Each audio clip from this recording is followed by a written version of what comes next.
పశ్చిమాసియా యుద్ధంలో అమెరికాకు తొలిసారి భారీ ఎదురుదెబ్బ తగిలింది. ఎగిరే రాడార్గా కదిలే కమాండ్ సెంటర్గా పేరున్న అమెరికా విమానాన్ని ఇరాన్ ధ్వంసం చేసింది. యుద్ధంలో తన శక్తి ఏంటో మరోసారి ఇరాన్ నిరూపించింది. యుద్ధం మొదలైన నాటి నుంచే హార్మోజ్ జలసంధిని మూసి అమెరికాను ఇరాన్ డిఫెన్స్లో పడేసింది. ఇప్పుడు గల్ఫ్ దేశాలకు జీవనాధారంగా మారిన నీటి ప్లాంట్లను ఇరాన్ టార్గెట్ చేస్తోంది. డొనాల్డ్ ట్రంప్పై ఒత్తిడిని పెంచుతోంది. నెల రోజులు పూర్తి చేసుకున్న యుద్ధం మరింత తీవ్రతరం అవుతోంది. గల్ఫ్ దేశాలకు చెందిన మంచినీటి ప్లాంట్లపై దాడులతో అమెరికా వెనక్కి తగ్గుతుందా? నెల రోజుల యుద్ధంలో పరిణామాలేంటి? కదిలే కమాండర్ సెంటర్ను ఇరాన్ ఎలా ధ్వంసం చేసింది? నెల రోజులు పూర్తి చేసుకున్న యుద్ధంలోని పరిణామాలపై special report. Let's watch this. Gulf దేశాల జీవనాధారంపై ఇరాన్ కన్నేసిందా? యుద్ధంలో డొనాల్డ్ ట్రంప్ వెనక్కి తగ్గుతాడా? పాకిస్తాన్ శాంతి దౌత్యం ఎందుకు విఫలమైంది? పశ్చిమాసియాలో యుద్ధం భీకరంగా మారుతోంది. ఇరాన్ యుద్ధం మొదలై సరిగ్గా నెల రోజులు పూర్తయింది. ఫిబ్రవరి 28న ఇరాన్పై అమెరికా, ఇజ్రాయెల్ జరిపిన దాడులతో ఈ సంఘర్షణ ప్రారంభమైంది. నెల రోజుల తర్వాత యుద్ధ ప్రభావం ప్రపంచం మొత్తానికి తాకుతోంది. ప్రస్తుత యుద్ధంలో పరిస్థితులు మరింత దిగజారాయి. ముఖ్యంగా అమెరికాకు ఇది గట్టి ఎదురుదెబ్బ తగిలింది. ఎందుకంటే ఈ యుద్ధంలో మొదటిసారిగా అమెరికా ప్రత్యక్షంగా దాడికి గురైంది. సౌదీ అరేబియాలోని ప్రిన్స్ సుల్తాన్ ఎయిర్ బేస్ లక్ష్యంగా చేసుకుని ఇరాన్ అటాక్ చేసింది. ఈసారి కేవలం ఆయుధాలను టార్గెట్ చేయడానికి మాత్రమే పరిమితం కాలేదు. అమెరికా అమ్ముల పొదిలోని అత్యంత కీలకమైన సుమారు $30 కోట్ల విలువైన బోయింగ్ E-3 సెంట్రీ విమానం ముక్కలైంది. ఇది సాధారణ విమానం ఏమాత్రం కాదు. ఆకాశంలో ఉండి ప్రతి విషయాన్ని గమనించే విమానం. ఒక్క మాటలో చెప్పాలంటే బోయింగ్ E-3 సెంట్రీని ఒక కదిలే రాడార్గా, ఒక కమాండ్ సెంటర్గా పేర్కొనవచ్చు. యుద్ధ విమానాలు ఎక్కడికి వెళ్ళాలి, వేటిని ధ్వంసం చేయాలి, యుద్ధ విమానాలకు ఎదురయ్యే ముప్పులేంటి అనే అంశాలను E-3 విమానం నిర్దేశిస్తుంది. ఆశ్చర్యకరమైన విషయం ఏమిటంటే ఇరాన్ దీనిని ఆకాశంలో ఉన్నప్పుడు కూల్చలేదు, నేలపై ఉండగానే ధ్వంసం చేసింది. ఈ ఘటనపై అటు అమెరికా సైన్యం కానీ, ఇటు సౌదీ అరేబియా కానీ ఇప్పటి వరకు ఎటువంటి అధికారిక ప్రకటన చేయలేదు.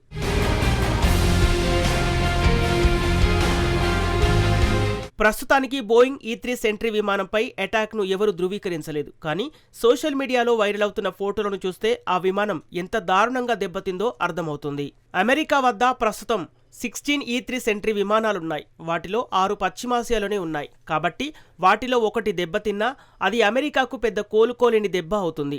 నిజానికి స్వల్పకాలికంగా అమెరికాపై ఈ విమానం నాశనం అవ్వటం తీవ్ర ప్రభావాన్ని చూపుతుంది. కానీ డొనాల్డ్ ట్రంప్ మాత్రం దీని గురించి పెద్దగా పట్టించుకోవటం లేదు. నిజానికి ఆయన కన్ను ఇరాన్ చెమురుపై పడింది. ఇరాన్ ఒప్పందం కోసం ట్రంప్ బ్రతిమాలుతున్నాడు. తాము ఇరాన్తో చర్చలు జరుపుతున్నామని ట్రంప్ వెల్లడించాడు. తెహ్రాన్ కూడా అందుకు సిద్ధంగా ఉందని చెప్పారు. తమ తప్పును సరిచేసుకోవటానికి హర్మోజు మార్గంలో 8 ఆయిల్ ట్యాంకర్లను పంపేందుకు ఇరాన్ అంగీకరించిందని ట్రంప్ చెప్పాడు. దీనికి తోడు అదనంగా మరో 2 ట్యాంకర్లను కూడా వస్తాయని ట్రంప్ చెప్పుకొచ్చాడు. అంటే మొత్తం 10 క్రూడాయిల్ నౌకలను ఇరాన్ పంపుతుందని అమెరికా అధ్యక్షుడు బల్లాగుద్ది మరీ చెబుతున్నాడు. తాము చర్చలు నిజంగానే జరుపుతున్నామని ట్రంప్ పదే చెబుతున్నాడు. ట్రంప్ జలసంధి మార్గాన్ని తెరిపించటమే తన ధ్యేయమని అమెరికా అధ్యక్షుడు స్పష్టం చేశారు. ట్రంప్ జలసంధి అంటే ఇదెక్కడుందని ఆశ్చర్యపోకండి, అది హర్మోజు జలసంధి. దాన్ని ట్రంప్ జలసంధి అమెరికా అధ్యక్షుడు సెలవిస్తున్నాడు. హర్మోజు జలసంధి తనకు ట్రంప్ జలసంధి లాగానే కనిపిస్తుందని ట్రంప్ జోక్ చేశాడు. హర్మోజు మార్గంలో చమురు ప్రవహిస్తుందో లేదో తెలియదు, కానీ ట్రంప్ జోకులు మాత్రం ఆగటం లేదు. ఇలాంటి జోకులు వేయటం ట్రంప్ స్టైల్. కానీ యుద్ధం అనేది మాత్రం జోకు కాదు. ప్రస్తుతం పశ్చిమాసియాలో పరిస్థితులు మరింత దారుణంగా మారుతున్నాయి. ఇజ్రాయిల్, ఇరాన్ మధ్య దాడులు, ప్రతిదాడులు కొనసాగుతూనే ఉన్నాయి. టెహ్రాన్లో భారీ పేలుళ్ల శబ్దాలు వినిపించాయి. ఇరాన్ మౌలిక సదుపాయాలే లక్ష్యంగా దాడులు చేశామని ఇజ్రాయెల్ ప్రకటించింది. ఇదే సమయంలో ఇరాన్ జరిపిన భారీ దాడి ఇజ్రాయెల్లోని హైఫా నగరాన్ని తాకింది. హైఫాలోని బజాన్ చమురు శుద్ధి కర్మాగారంలో భారీగా మంటలు చెలరేగాయి. మరోవైపు లెబనాన్పై ఇజ్రాయెల్ దాడులు ఏమాత్రం తగ్గటం లేదు. ఈసారి బీరూటు దక్షిణ శివారు ప్రాంతాలను ఇజ్రాయెల్ లక్ష్యంగా చేసుకుంది. హిజ్బుల్లాను ఏరివేస్తున్నామని ఇజ్రాయెల్ చెబుతున్నప్పటికీ ఇప్పటి వరకు అందుకు సంబంధించి ఎటువంటి బహిరంగ ఆధారాలను చూపలేదు. ఇజ్రాయెల్ ప్రధాని బెంజమిన్ నెతన్యాహు చెబుతున్న దీని ప్రకారం లెబనాన్పై దాడులు కేవలం ఆరంభం మాత్రమే. దక్షిణ లెబనాన్లో మరిన్ని ప్రాంతాలను స్వాధీనం చేసుకోవాలని, సెక్యూరిటీ జోన్గా ఇజ్రాయెల్ చెప్పే ప్రాంతాన్ని మరింత విస్తరించాలని యోచిస్తోంది. అదే సమయంలో లెబనాన్ దక్షిణ భాగంలో ఒక ఐక్యరాజ్య సమితి శాంతి పరిరక్షకుడు మరణించారు. లెబనాన్పై ఇజ్రాయెల్ జరుగుతున్న దాడులు చూస్తుంటే అందరిలోనూ ఓ సందేహం వ్యక్తమవుతుంది. ఈ యుద్ధానికి అంతం లేదా? లెబనాన్లో చొరబాటు ముప్పును గట్టిగా తిప్పికొట్టడానికి ఈ దాడులు చేస్తున్నట్లు ఇజ్రాయెల్ ప్రధాని చెబుతున్నారు. తమ సరిహద్దుల నుంచి యాంటీ ట్యాంక్ క్షిపణి దాడులను దూరంగా నెట్టేస్తామన్నారు. ప్రస్తుతం ఉన్న సెక్యూరిటీ జోన్ను మరింత విస్తరించాలన్నదే నెతన్యాహు లక్ష్యం. హిజ్బుల్లా ముప్పును పూర్తిగా తొలగించి ఇజ్రాయెల్ను సురక్షితంగా మార్చడమే తమ ధ్యేయమని నెతన్యాహు చెబుతున్నాడు. ఉత్తర సరిహద్దులోని పరిస్థితిని ప్రాథమికంగా మార్చాలని నిశ్చయించుకున్నట్లు వివరిస్తున్నాడు. ఇప్పుడు పశ్చిమాసియాలోని మిగిలిన పరిణామాల గురించి చూద్దాం. సౌదీ అరేబియాపై 5 బాలిస్టిక్ క్షిపణులతో ఇరాన్ దాడికి దిగింది. అయితే వాటిని అడ్డుకుంటున్నట్లు రియాద్ ప్రకటించింది. ఈ క్షిపణులు సౌదీ అరేబియాలోని తూర్పు ప్రావిన్స్ను లక్ష్యంగా చేసుకుని ఇరాన్ దాడి చేసినట్లు రియాద్ ఆరోపించింది. అదే సమయంలో కువైట్లోని డీసాలినేషన్ ప్లాంట్పై దాడి జరిగింది. డీసాలినేషన్ ప్లాంట్ అంటే ఉప్పు నీటిని మంచినీరుగా మార్చే కేంద్రం. అంతేకాకుండా కువైట్కి చెందిన ఓ విద్యుత్ ప్లాంట్ పైన ఇరాన్ దాడులు చేసింది. ఈ దాడుల్లో ఒక భారతీయ కార్మికుడు మరణించారు. నిజానికి గల్ఫ్ దేశాలకు నీరు అరుదైన వనరు. మనకు పెట్రోల్ ఎలా ముఖ్యమైనదో గల్ఫ్ దేశాలకు నీరు అంత కీలకమైనది. గల్ఫ్ దేశాలు ఎడారి ప్రాంతాలు కావటంతో నీటి వనరుల కొరత చాలా ఎక్కువగా ఉంటుంది. సింపుల్గా చెప్పాలంటే గల్ఫ్ దేశాల్లో సహజ సిద్ధమైన మంచినీటి వనరులు చాలా తక్కువ.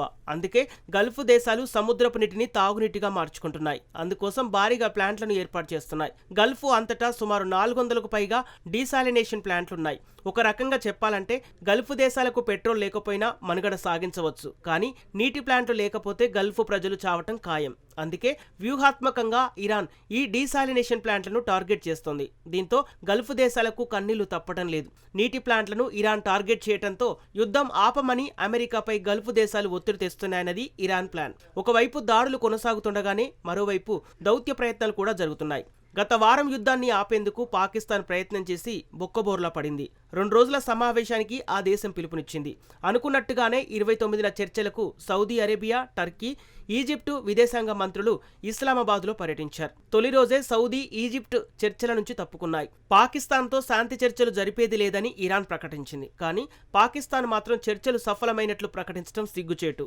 మరోవైపు పాకిస్తాన్ ఎలాంటి ప్లాన్ లేకుండానే ఈ చర్చలకు ఆహ్వానించినట్లు ఈజిప్టు, ఖతార్ వెల్లడించాయి.